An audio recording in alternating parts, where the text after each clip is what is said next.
Hello. Today I'd like to give a quick update to the Trump Mar-a-Lago raid, which is a raid that happened, I believe, in early September on Donald Trump's second home, well, one of his homes in Mar-a-Lago. And when it was a big story when it came out, and people were maybe expecting something to happen quickly. And for anyone who remembers that story, you might be thinking, well, what's happening about that case now? There's been no news about it recently.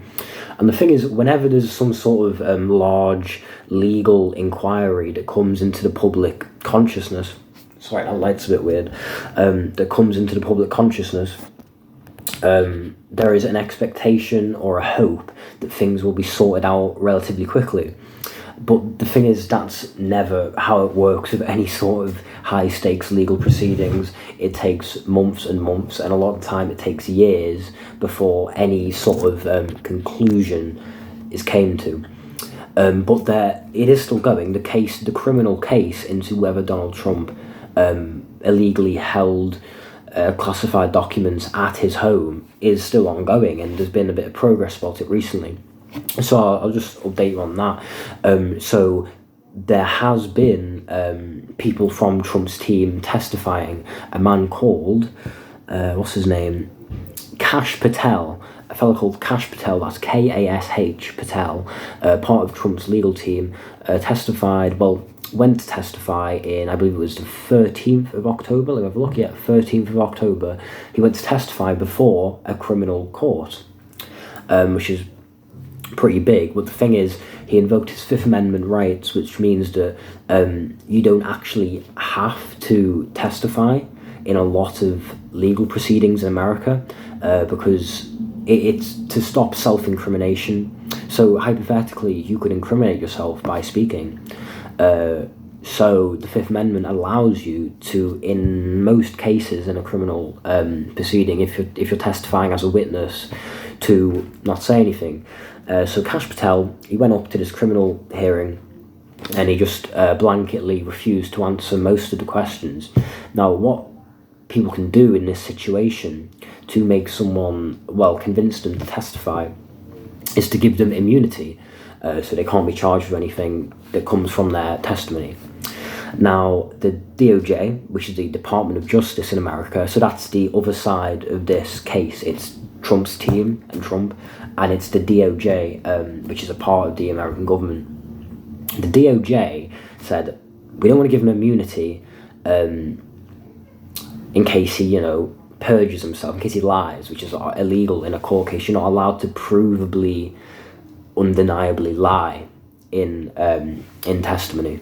So what they did is they gave him limited immunity, which would mean he is not liable for any criminal charges that come from this testimony, except perjury. So yeah, he's not allowed to lie in his testimony, but anything else that comes from his testimony that is revealed that he might have committed any crimes, he's protected from that.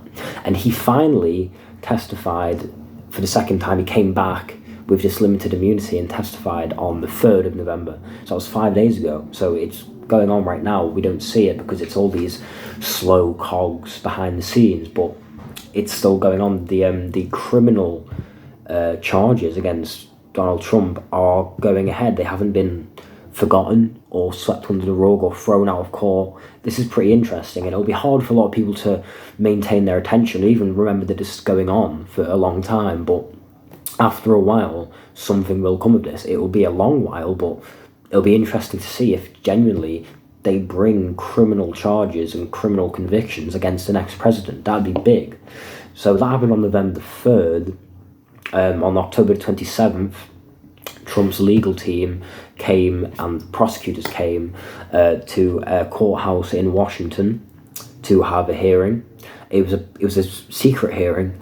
Again, this is another reason why there isn't much news about this, because a lot of this stuff about highly sensitive information or extremely important cases happens in secret. So there's a secret hearing, but it is implied and it's thought that this was to do with Trump's handling of classified documents and whether they were present there, what precisely was present in his house.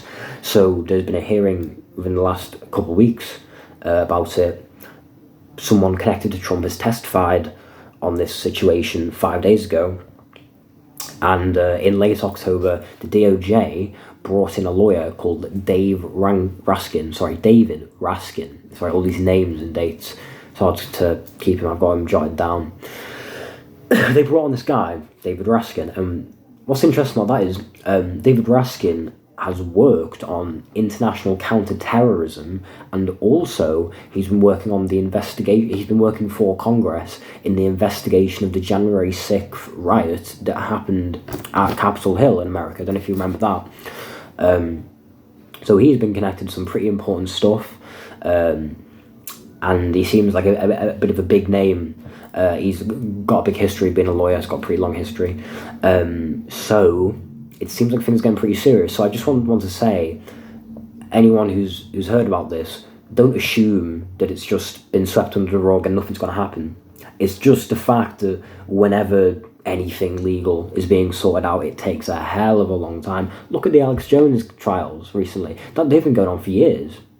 I think this is a guess, but I think the initial legal action taken by some of the families, some of them started in 2017, and he'd only really been getting these fines that you might have seen in the news for what he's been saying this year. So 2022 took 5 years.